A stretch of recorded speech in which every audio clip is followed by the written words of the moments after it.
যে আমাৰ ইয়াত ধেমাজি সমষ্টিত ডক্টৰ অনুজ পেগু মানে আৰামত জিতি যাব।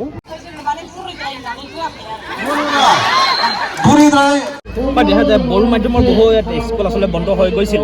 বিভিন্ন কাৰণত, আৰু কলেজসমূহৰ কিছু তেখেতলোকৰ অভিযোগ আছে। এই ক্ষেত্ৰত আপুনি ভাষণত কৈছে, কি ক'ব এই মুহূৰ্তত আচলতে?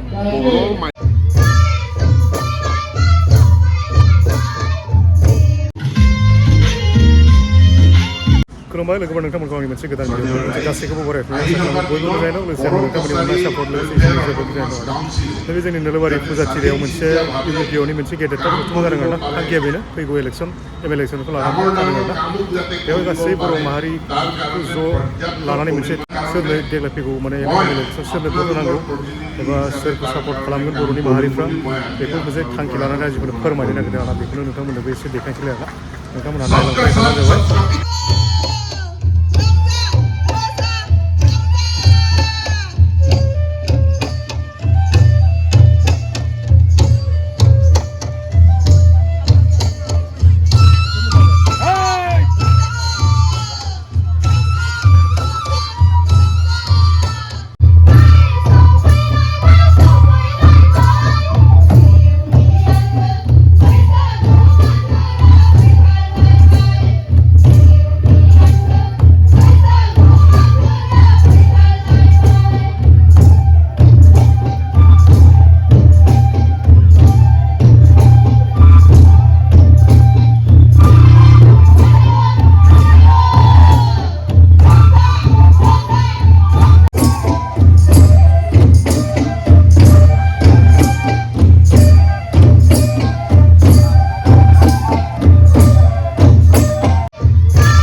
DGPनि डॉक्टर हिमंत बिश्व शर्मानि दैदेननाय जितु सरकारा जिबायदि जौगाथायनि खामानि मावदों लामा सामानिफ्राय लानानै दालां बानायनाय दिनै ब्रह्मपुत्रनि सायाव गोदो गंथामल' दालांमोन दिनै 9टा दलं जाबाय अलरेडि आरो मेडिकेल जितु सावस्रिनि सायाव रायलायनो थाङोब्ला गोदो मेडिकेल कलेजा खोब खममोन आसामाव दिनै 19टा मेडिकेल कलेजा एक्टिभ हिसाबै जानानै दङ सोलिनानै दङ आरो गंफ्रोमबो जिल्लायाव मेडिकेल कलेज लुफुंनायनि बे सोरखारा खामानि मावनानै जोंनि सावस्रिनि रैखाथिखौ रोखा खालामनो थाखाय नाजादों आरो बेल' नङा बिनि बादैबो आइजोफोरनो जितु महिला उद्यमिता होनाय फरायसाफोरनो निजुत मयना आसनि होनाय बेकार सेंग्राफोरनो जितु CM-AAA चिफ मिनिस्टार आत्मनिर्भर जितु आसनि बेखौ होनाय 2 लाख कोटी आरो जोङो दाख्लै जोङो बर' कसारी वेलफेयार अट'नमास काउन्सिल आरो जों खौसेथि बर' सुबुं आफाद XBLT वेलफेयार ससाइटि गिबि मन्थ्रिजों रायलायनायाव जों बुंदोंमोन जोंनि दाबिफोरखौ दाफुंना होनायजों लोगोसे जोंनोबो BTCनि बायजोआव 50,000 जिबिलाक बेकार सेंग्रा दं बर' सेंग्राफोर दङ बिसोरनो 5 लाख रां होनांगौ होननानै अब्लाना रायलायनायाव ओरै जादों जाय सेंग्राफोरनो साख्रि होबाय गुन गोनां सेंग्राफोरनो बे बरायथाव खामानि होननानै जों बुंनांगोन आरो बेजों लोगोसे जोंनि मोनथायफोरखौ रोखा खालामनो थाखाय भारतआव नरेन्द्र मोदीया प्राइम मिनिस्टार जानायनि उनाव दिनै 77 खेब 77 टाइम्स अलरेडि इन्डियायाव फैबाय आरो बिथाङा आसामनि मोनफ्रोमबो हारि माहारिनि रैखाथिनि थाखाय जौगाथायनि थाखाय सा सानजा भारतनि गासैबो जौगाथायनि थाखाय माहारिनि जौगाथायनि थाखाय बिथाङा खामानि मावदों बे हिसाबै दिनै नर्थ इस्टआव थानाय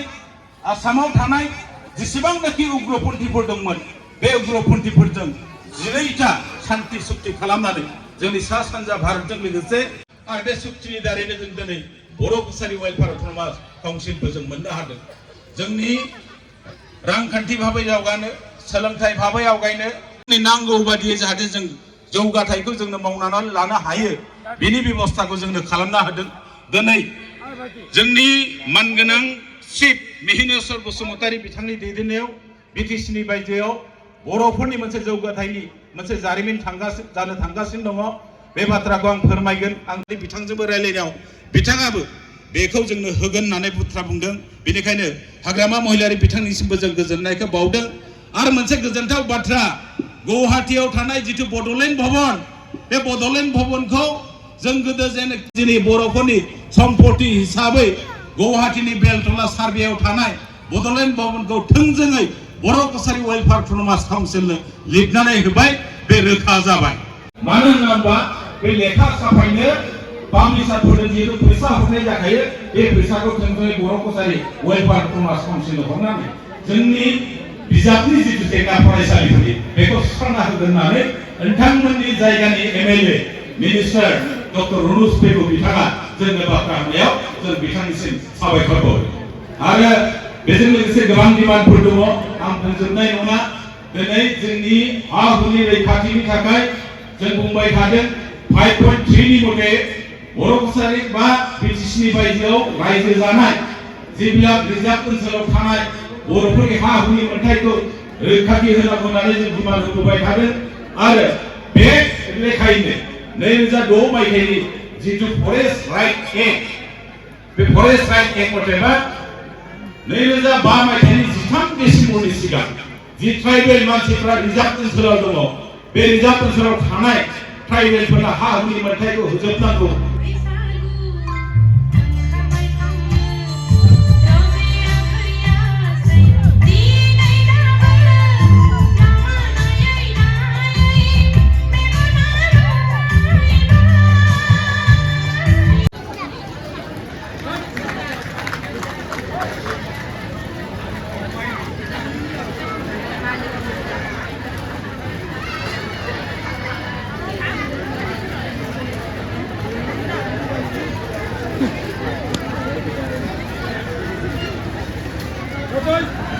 मानगोनां सारखौ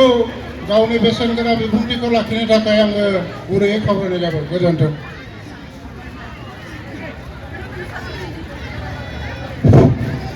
जोंनि मानगोनां खौसेथि बर' सुबुं आफादनि आफादगिरि मनरन्जन बसुमतारीया गावनि बेसेन गोसा बिबुंथिनि गेजेरजों नोंथांमोननो माखासे बाथ्राफोर बुंनानै खोनाहोबाय मोनथिहोबाय आंबो माखासे बाथ्रा बुंनो लुबैदों रायजोफ्रा माथो बारा माने मेथाइफोर खननाय मोसानायखौ जेरैबायदि मोजां मोनो बाथ्रा बुंनायखौ मोजां मोना खोमा बिदि बायदिबो मोनदां आरो आं दिनैहाय बेवहाय फैनानै बेखौ एसे नोजोर होफैदों जे मामा बैसागु माने मोनसे ओरैनो बैसागु फैखाबाय बैसागु फांसन बावहाय माबा खुंनाय बायदि बैसागु फोरबो खुंनाय बायदिबो मोनलाय लांदों आरो मोनसे आं मा नोजोर होदों मिथिङाव बे दिनैनि जथुमाव बांसिन बिमा माहारि हौवाफ्रा बहाबा गोजान जायगाफ्राव सहैजोब्बाय नामा जे हौवा मानसिफ्रा गैलानो बेनोथ' जारला जानोसै दा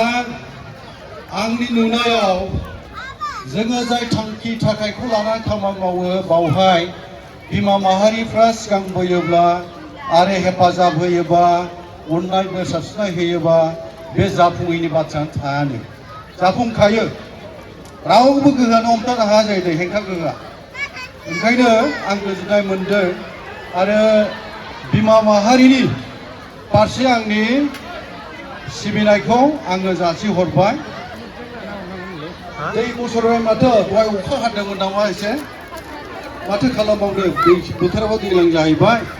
दैज्लां बोथोराव अखा हायो अखाजों जोङो मोगा मोगि जानांगौ जायो दा मानगोनां रायजोफोर एसे दै होनोसै नामा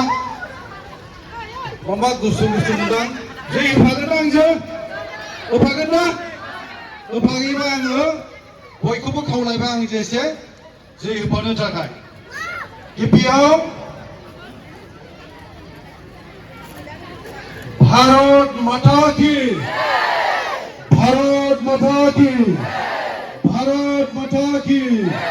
नरेंद्र मोदी जिंदाबाद डॉक्टर हिमंत बिश्व शर्मा जिंदाबाद डॉक्टर हिमंत बिश्व शर्मा जिंदाबाद डॉक्टर हिमंत बिश्व शर्मा जिंदाबाद डॉक्टर मनोज पेगु जिंदाबाद डॉक्टर मनोज पेगु जिंदाबाद डॉक्टर मनोज पेगु जिंदाबाद जिंदाबाद जिंदाबाद जिंदाबाद जिंदाबाद जिंदाबाद जिंदाबाद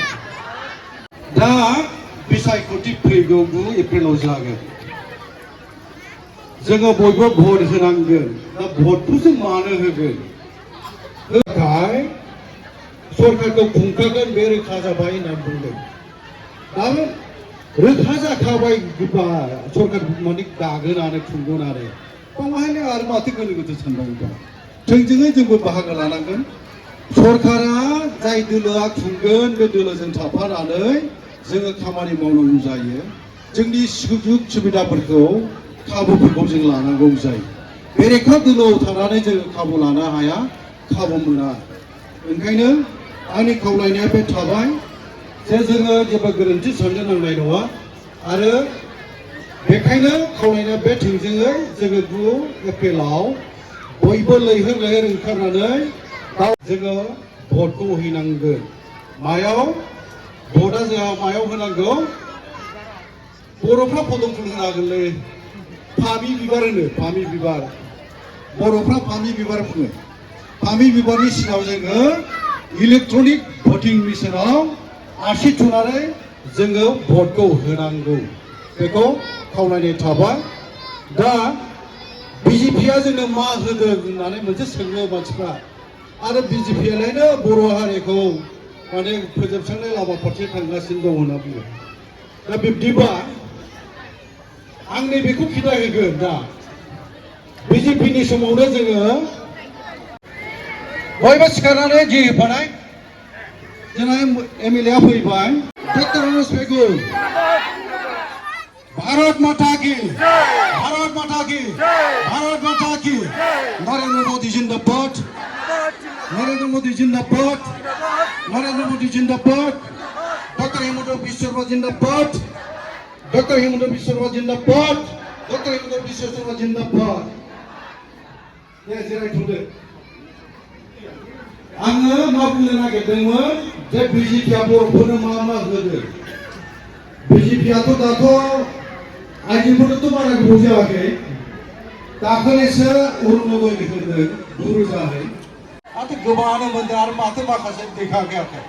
मोनाखै मोनाखै होमबा मोननो थाखाय जोङो जोंनि दख'रानि दैदेनगिरिफ्रा मण्डल बिजेपि दङ आरो जोंहा जिल्ला आफादबो थाबाय बिसोरजों माबानानै जोङो लिस्टखौ बानायनांगोन मोनैफ्रा गासिबो मोनजोबगोन मोनगोन उनावबो मोनगोन आरो लोगोसे महिला उद्यमिता आसनियालाय सोर मोनखो रावबो मोनाखै मानो मोनदिया ना नोंसोर माने बहाबा माबा गोरोन्थि खालामबाय नामा नोंसोरो माने लेखा माखासे लेखाफोर माबा बुथुमनांगौ होनायाव मानो मोनदिया बुरिद्राय बुरी হয়েছে বলে না পাবো এটা তো নয় না আমি তো সব পাবো দাদা পাবো না সব পাবো এটা কইছে কি আমি বেশি বুড়ি হয়েছে এই কারণে আমি পাওয়া নাই বলে হয়েছে কিন্তু সবাই পাবো যা মন্ত্রী बिथाङा बुंदों जोंहा मन्थ्रिया बुंदों गासिबो मोनगोन गोसोआव एसे सहायनाय थानांगोन सहायनांगोन बे जायखिजाया आङो होनदे बर'फ्रा सोमावसारनायनि गेजेरजों बर'फ्राथ' सोमावसारालासिनो बा ट्राइबेलफ्रा सोमावसारालासिनो जेबो मोनखायाखै जों सोमावसारनायनि गेजेरजों जिउ बावनांदों मानसि मुंख्लं जानांदों सोमावसारनायाव गोबां सुबुङा गावथारजादों सोरबाया जोबथि जानानै दोनजादों जोबथेसालियाव बिदिनो बुथुम सुथुम खालामजादों बेनि उनावसो दिनैनि थासारिसिम जोङो सफैनो हादों आरो बर' हारिया सोमावसारनायनि गेजेरजों मोनथाम गोरोबथा खालामबाय BSc गोरोबथा BTC गोरोबथा आरो BTR गोरोबथा मोननै गोरोबथायाव बिजेपियानो खालामना होदों जेब्ला जोङो हाग्रामा महिलारि बिथांनि दैदेननायाव हाथियार जांख्रिथायनि गेजेरजों सोमावसारदोंमोन 2003 मायथाइ 10 फेब्रुवारि जोङो BTC गोरोबथा खालामदों बावहाय भारतनि गाहाय मन्थ्रिया सोरमोन गोसोआव दंना जोंनो अननाय होग्रा भारतनि गाहाय मन्थ्रिया अटल बिहारी वाजपेयी बिथांमोन आरो सासेया नखर बिफाननि मन्थ्रिमोन दाबो थांनानै दङ बियो अटल बिहारी वाजपेयी गैला लाल कृष्ण आडवाणी बिथांमोननि जोथोनाव BTC एकर्डआ जादोंमोन आरो BTC एकर्डनि गेजेरजोंनो बर'फोरनि राव बर' लेंगुवेज बे भारत संबिजिरनि बिखायाव जायगा मोनदों गनायथि मोनदों भारत हादरनि संबिजिराव जायगा मोनदों भारत रावा नाथाय बे बर' रावखौ जोङो मोननायनि उनाव जों साबैसेया अनसायो आं गैयै एसे खोनासंदोंना एसे मिसाफोर एसे माने जाय बाथ्राफ्रा जोंनि थांनानै थानायाव रैखाथि थानो थाखाय जों जुजिबोनायाव जों जेराव जिउ बावलायनानैसो रावखौ मोननो हादों बे रावखौ मोननायाव आरो जायनि रावनि थाखाय जोंनि 9 सा बे जोंनि थाखाय गोसोखांनो गोनां बाथ्रा नाथाय जोंनि आइ आफा जायफ्रा गथ' गथाय खांबाय आं माखासे बाथ्रा मोनबाय थायो खोनाबाय थायो बर' रावखौ अनसायनो नागिरा बर' रावजों गावनि गथ' गथायखौ फोरोंनो नागिरा गुबुन बिजोङाव फोरोङो नंगौना नङा दा बेबायदिनो गोरों गोराफोरा बांसिनै जायफ्रा फोरोंगिरि मावो साख्रि मावबाय गिदिर गोलाव जाबाय बे मानसिफ्रानो बर' रावखौहाय दिनै अनसायनो नागिराखै होननाय बाथ्रानाव फैबाय थायो बेबायदिबा नाथाय जानाय नङा आरो जोङो बर' थुनलाइ आफादाव खामानि मावग्रा मानसिफोरखौ नोजोर होबोबाय थुनलाइ आफादनि आफादगिरि जायो नेहाथारि जायो बिथांमोनानो गथ' गथायफोरखौ बर' बिजोङाव फोरोङालासिनो गुबुन बिजोङाव फोरोङो नंगौना नङा गोबाङानो दङ बेबायदिया ओमफ्राय बर' थुनलाइ आफादाव थांनानै बिबान लाहैयो आरो बर' रावनि थाखाय गिदिर खोथा बुङो बोरै जानांगौ बियो बेबायदिया गोरोन्थि आरो बिदि जानो नाङा आं बुंनो नागिरनाया जोङो जोंनि बर' रावजोंनो जोंनि गथ' गथायखौ गुन गोनां सोलोंथाइ होनांगोन आरो जोंहा मन्थ्रि बिथाङा जोंखौ बुंबाय थादों आइने মন্ত্রী আছে আকো মন্ত্রী হব এই কারণে কোনো ইয়াত মানে সংখ্যা মানে আৰু সন্দেহ হ'ব নালাগে আমাৰ মানে মন্ত্রী আমি পাইছো ডক্টর রমেশ বেগো আমি মন্ত্রী হিসাবে পাবো आरो मन्थ्रि जायोबा खामानि साबसिन मावनो हायो ओंखायनो जेराव जोंनि बिजाथिया मन्थ्रि मोनगोन बेनि थाखाय भट होनायाव जों मालाबाबो गोरोन्थि खालामनो नाङा आं बुंनो लुबैदों जोंनि गथ' गथायखौ गुन गोनां सोलोंथाइ होनांगौबा बिमा बिफानि सायाव रासिन बिबान दङ गिलिरसिन बिबान दङ बाथ्रायाव बुंनाय जायो charity begins at home गथ' गथायनि आखल आखु दानाय गोनांथि दं बे जों साफ्रोमबो बिजिरनानै साननानै नाय मोनथिनो नाजानाया मोजां मानोना बिमानि दांनाय बिलिरनाय फोरोंनाय बे गथ'नाव गोबां गोहोम खोख्लैयो आरो बुंनाय जायो मादार इज द बेस्ट टिचार सासे गथ'नि बिमायानो साबसिन फोरोंगिरिनो ओंखायनो मोजां आखल आखुनि जानांगोन मोजां सोदोब बाहायनांगोन मोजां बाथ्रा रायलायनांगोन सोमोन्दो लानांगोन जोंनि मानसिफ्रा सोमोन्दो लानायावबो बबावबा सौथुबोनाय बायदि आं नुयो बिमाखौ आथिखालाव मा होनना फोरोङो जोङो गथ' गथायनो आइ होननानैथ' बुंनो फोरोंला जोङो आइथ' होना जोङो मामि होननो फोरोंबाय बिफाखौ मा बुंनो फोरोंखो जोङो आफा होनना लासैनो दाना पापा मामा दादि बेबायदि बुंगासिनो थानाय जों खोनासै नाथाय बे गोरोन्थि जोंहानो बेसेबांबा मोजां मोजां सोमोन्दोनि सोदोब दंखायो आइ आफा आबै आबौ आयं आदै मादै आमाय आनै फंबाय बिनानाव बेसेबांबा मोजां मोजां सोमोन्दोनि सोदोब दङ बेखौ जोङो बावनो हमबाय बाहायनो नागिरा जोङो खुंथायखौ दानो हाया जोङो रांखौ बुरजा मोननाय नङा যেতিয়ালৈকে আমি নির্বাচনত থৈ দি ইলেক্টেড কাউন্সিল আনিব নোৱাৰে তেতিয়ালৈকে আমি পুঁজিটো বেছিকৈ নাপাব পুঁজি বেছিকৈ পাবলৈ হ'লে আমি ইলেকশ্যনত যাবই লাগিব আৰু ইলেক্টেড কাউন্সিল আনিবই লাগিব बिनि उनावसो जोङो रांखौ बुरजा मोनगोन दा जोङो लुबैनाय बायदि खामानि मावनो हाया धुबुरीनिफ्राय सदियासिम बराक सेरफाङाव जों दासिम 15 crore 15 कोटि रां मोनो जोङो बे 15 कोटि रांखौ जोङो गंनै जिल्लायाव राननांगौबा जों बेसेबां फैसा मोनो 1 कोटिबो मोना मोनसे जिल्लायाव दा बे एसे रांखौ लानानै जों खामानि मावनो गोनां जायो एसे फिसा फिसा खामानि मावनो नाजाबोदों नाथाय बे थोजासे नङा जों लुबैनाय बायदि जायाखै जों साननाय बायदि जों मावनो हायाखै ओंखायनो বিজেপি সরকার আমি আনিবই লাগিব আৰু আমাৰ যেটো বাকি টকা একৰৰ যিবোৰ দফা আছে এই দফাবোৰ এই দফাবোৰ আমি ইমপ্লিমেন্টেশনত এটা সম্পূৰ্ণ কৰি ল'বই লাগিব बेखौ खालामना लानांगोन जों बे बाथ्रा जायखिया बुजिगोन ना मिथिगोन ना पदमपुरनि सिन 2 एप्रिल आरो गामि गामि मिटिं खालामनानै थांखि ला आरो गामियाव सोर दङ गैया बेखौबो हिसाब खालाम गामियावथ' दा मानसिफ्रा गैजोबा दा जिउनि राहा नागिरनानै सोरबा केरेलायाव दंहैयो तामिलनाडुआव दंहैयो सोरबा बिदिनो महाराष्ट्रआव दंहैयो सोरबा गुजरातआव दंहैयो पान्जाब दिल्ली बेफोराव दंहैयो बे मानसिफोरखौ हायोबा लिंहरदो आरो जोङो गावबागाव गामियाव मिटिं खालामनानै बे गामियाव सोर दङ सोर गैया बेखौ मोनसे फारिलाइ खालामदो अब्लानो जों मोनथिगोन जोंनि गामियाव जोंनि न'खराव सोर दं गैया बेखौ रोखा जागोन जायगा होमबा मिटिं खालामनानै जागोन बेखौ खालामनांगौ जोङो खालामनानै लानांगोन दा बे ओंखायनो आंनि खावलायनाय बे थाबाय जोङो 9 अक्ट'आव जेरावबो नायनो नाङा पदमपुरनि सिंखौ नाय जोंनि मानगोनां मन्थ्रि जोंनि बिदाय गेदेर ट्राइबेल माहारिनि गोबां जेंना जेथोखौ लानानै सोमावसारबोनो बाहागो लाबोनाय बिदाय गेदेर बियो बेखौ जों देरहाहोनांगौ आरो मन्थ्रि खालामफिनथारनांगौ जोंनि जेंना जेथोखौ सुस्रांनानै लानांगौ बाथ्राया थोंजोङै बे रोखा जाहैगोन बयबो होगोन ना बिजेपि भट होगोन ना मानो होनांगौ नामा होगोन ना होआ होगोन ना बयबो माखासे आखाइ दोखाखै माबा मोनसे साननाय दंबावोदां बेबायदि साननानै थायोबा जाथिया हारिया जाय समाव गोनांथि जादों बावहाय थि थांखि लानानै थि खामानि मावनो रोङाबा जों उन जानानै थानांगोन आरो आथिखालनि मुगाया कम्पिउटार इन्टारनेट डिजिटेल मुगा जाबाय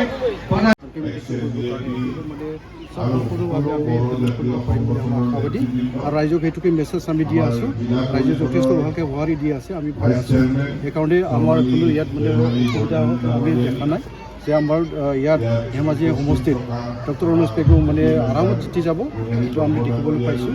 আৰু বড়ো ৰাইজ যিমান আছে চবেই মানে বিজেপিৰ কাৰণে ভোটদান কৰিব এইটো আমি দেখা গৈছে যে আপোনাৰ নিৰ্ণয়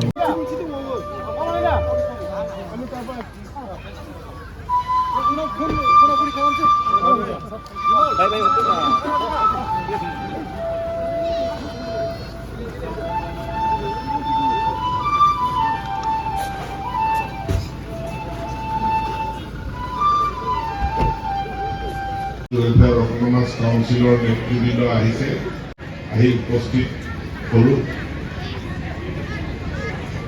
প্ৰধানমন্ত্ৰী নৰেন্দ্ৰ মোদী 2014 চনত যেতিয়া প্ৰধানমন্ত্ৰী হ'ল তেওঁ এটা শ্লোগান দিছিল, কেনেকুৱা হ'ব বিজেপিৰ গভৰ্ণমেণ্ট, কি নীতি লৈ পেলাই বিজেপি গভৰ্ণমেণ্ট চলাব। এইটো কৈছিল সবকা সাথ সবকা বিকাশ। কৈছে মই কাকো বাদ নিদিওঁ, সকলোকে লগত লৈ সকলোৰে উন্নয়নৰ কাৰণে, ডেভেলপমেণ্টৰ কাৰণে কাম কৰিম। আৰু সেই কাম তেওঁ কৰি দেখালে। ইয়াৰ পিছত তেওঁ দ্বিতীয়বাৰৰ কাৰণে প্ৰধানমন্ত্ৰী হ'ল, তেতিয়া তেওঁ ক'লে সবকা সাথ সবকা বিকাশ আৰু সবকা বিশ্বাস। সকলোকে বিশ্বাসত লৈ, ফেইথত লৈ মোৰ এইবাৰ চৰকাৰ। আৰু তৃতীয়বাৰ যেতিয়া তেখেত প্ৰধানমন্ত্ৰী হ'ল, তেতিয়া তেওঁ ক'লে अभी मुझे 2029 का फिक्र नहीं है, मेरा फिक्र है 2047। যেতিয়া 2047 চনত ভাৰতবৰ্ষৰ স্বাধীনতাৰ 100 বছৰ হ'ব, সেইদিনা ভাৰতবৰ্ষ এখন বিকশিত ভাৰত হ'ব লাগিব, এখন ডেভেলপড নেশ্যন হ'ব লাগিব। আৰু তাৰ কাৰণে তেওঁ শ্লোগানত আৰু এটা শব্দ যোগ দিলে, ক'লে সবকা সাথ সবকা বিকাশ সবকা বিশ্বাস আৰু সবকা প্ৰয়াস। তাৰমানে আমি সকলোৱে কাম কৰিম। বড়ো চুক্তি যেতিয়া হৈছিল, বিটিচি যেতিয়া হ'ল, বিটিচিৰ বাহিৰত থকা বড়ো মানুহৰ কি হ'ব? বিটিচিৰ বাহিৰতো মানুহ শ্বহীদ হৈছিল, বিটিচিৰ বাহিৰতো আন্দোলন হৈছিল। বিটিচিৰ বাহিৰৰ বড়ো মানুহৰ কাৰণে যোৱা সময়খিনিত এই উত্তৰ অঞ্চলৰ ডেভেলপমেণ্টৰ কাৰণে মই বিশেষভাৱে কাম কৰিছোঁ। আমি ৰাজ্য চৰকাৰৰ পৰা যেতিয়া পুঁজি পাওঁ, এটা এটা ৰাস্তাত 2 কোটি 3 কোটি টাকা, কিন্তু বৰলাৰ পৰা জয়ৰামপুৰ, জয়ৰামপুৰৰ পৰা মৰমী তিনিআলি, 3 বাৰ 10 কোটি 10 কোটি 10 কোটি পইচা খৰচ কৰি এই ৰাস্তাটো আমি পকা ৰাস্তা, আমি ভাল পকা ৰাস্তা আমি নিৰ্মাণ কৰিবলৈ সক্ষম হ'লোঁ। আমাৰ ইয়াৰ পৰা ওলাই যোৱা কৌপাতনি এটা ৰাস্তা, এইটো পকা, একডোখৰ ব্লেক টপিং কৰিবলৈ বাকী আছে। যেতিয়াই আমি এসপ্তাহ বৰষুণ নিদিয়াৰ প্ৰেডিকশ্যন আমি পালেই এই ৰাস্তাখিনিও পকা হৈ যাব। কিন্তু এসপ্তাহ 10 দিন ৰ'দ দিব নালাগিব, সেইটোৰ কাৰণে আমি ৰখি আছোঁ। ইয়াৰ কাৰণেও কোনো চিন্তা কৰিবলগীয়া কাৰণ নাই। মই আগতে কথা দিছিলোঁ, কথা দিয়া মতে নলবাৰী মিংমাং high school, higher secondary school notification হৈছে, আৰু ইয়াৰ আমি প্ৰায় 8 কোটি টকা খৰচ কৰি ইয়াৰ বিল্ডিং আমি বনাই আছোঁ। হোষ্টেল, ল'ৰাৰ হোষ্টেল, ছোৱালীৰ হোষ্টেল 4 কোটি টকা ব্যয় কৰি বনাই আছোঁ। আৰু ইয়াৰ কাৰণে প্ৰধানমন্ত্ৰী মোদীক ধন্যবাদ দিব লাগিব। অভিযান মানে মিছন, মিছন মানে সৰ্বশিক্ষা মিছন, স্বাস্থ্য, নেশ্যনেল। 3 নম্বৰ, আলহী আহিলে, আৱাসী আহিলে যাতে থাকিব পাৰে, তাৰ কাৰণে এটা গেষ্ট হাউচ আমি নলবাৰীত নিৰ্মাণ কৰিম। এই 3টা।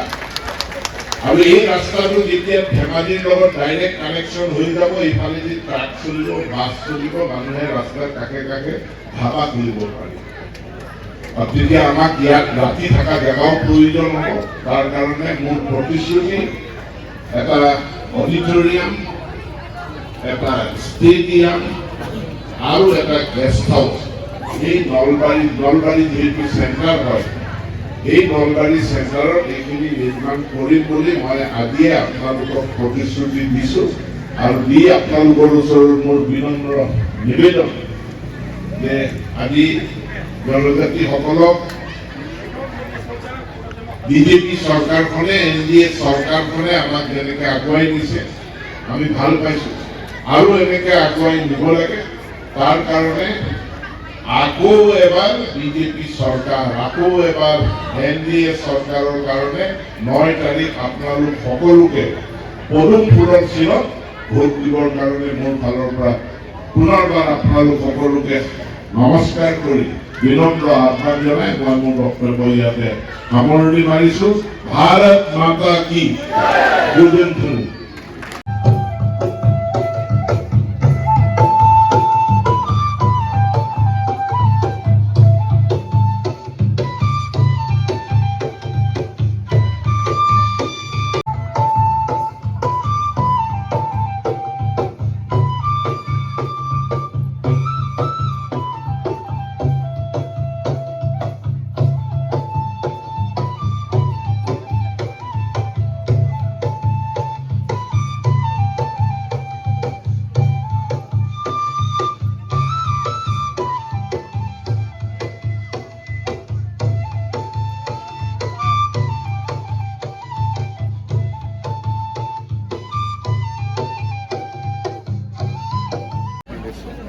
বসুমতাৰী ডাঙৰীয়া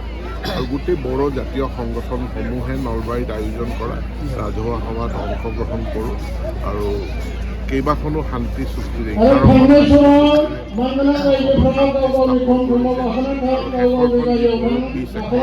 তাত BTCৰ বাহিৰত ভাৰত চৰকাৰ তথা অসম চৰকাৰে মিলিতভাৱে এটা বড়ো কছাৰী ৱেলফেয়াৰ অট'নমাছ কাউন্সিল স্থাপন কৰিলে। গতিকে তাৰ কাৰণে আমি ভাৰত চৰকাৰ ৰাজ্য চৰকাৰৰ ওচৰত কৃতজ্ঞ আৰু এই স্বায়ত্তশাসিত পৰিষদখনক শক্তিশালী কৰাৰ কাৰণে সাংবিধানিক স্বীকৃতি দিয়াৰ কাৰণে আমি নিৰ্বাচনী ইস্তাহাৰ দেখিছোঁ। এই কাম অনাগত অসম চৰকাৰে কৰিব। মই বড়ো ৰাইজক শান্তি প্ৰতিষ্ঠা কৰা ভাৰতীয় জনতা পাৰ্টীৰ পক্ষত একত্ৰিতভাৱে NDAৰ পাৰ্টীৰ পক্ষত একত্ৰিতভাৱে কৰিবলৈ অনুৰোধ জনাইছোঁ। দেখা যায় বড়ো মাধ্যমৰ বহু স্কুল আচলতে বন্ধ হৈ গৈছিল বিভিন্ন কাৰণত আৰু কলেজসমূহৰ কিছু তেখেতলোকৰ অভিযোগ আছে। এই ক্ষেত্ৰত আপুনি ভাষণত কৈছে, কি ক'ব এই মুহূৰ্তত আচলতে? বড়ো মাধ্যমৰ যিসমূহ বিদ্যালয় বন্ধ হৈ গৈছিল বিভিন্ন কাৰণত, য'তেই ষ্টুডেণ্ট থাকে তাতেই আমি বিদ্যালয়সমূহ পুনৰুজ্জীৱিত কৰিম। কলেজৰ ক্ষেত্ৰত কি ক'ব? কলেজত যিকেইটা বিদ্যালয়ৰ বাহিৰতো আমি কলেজত বড়ো ভাষাৰ মানে ছাবজেক্ট আমি খুলিছোঁ। আনকি মহাবিদ্যালয়তো খোলা আছে আৰু কেইখনমান কলেজত খোলাৰ কাৰণে BTCৰ বাহিৰত দাবী আছে। সেইখিনি দাবী অসম চৰকাৰে পূৰণ কৰিব। थ' लोगोफोर दिनैनि भिडिअ'आ बेखिनियानोमोन। नोंथांमोना भिडिअ'खौ माबायदि खोब मोजां मोनदोंबा लाइक खालामदो, शेयार खालामदो, लोगोसे जोबनायाव गोदान भिडिअ'खौ साबस्क्राइब खालामनानै गालांनो दाबाव ना। बेखिनियावनो जोब्बाय भिडिअ'खौ बेखिनियाव फोजोब्बाय होननानै गासैबो दोनथ'नाय जाबाय आरोना। Thank you for वाचिं।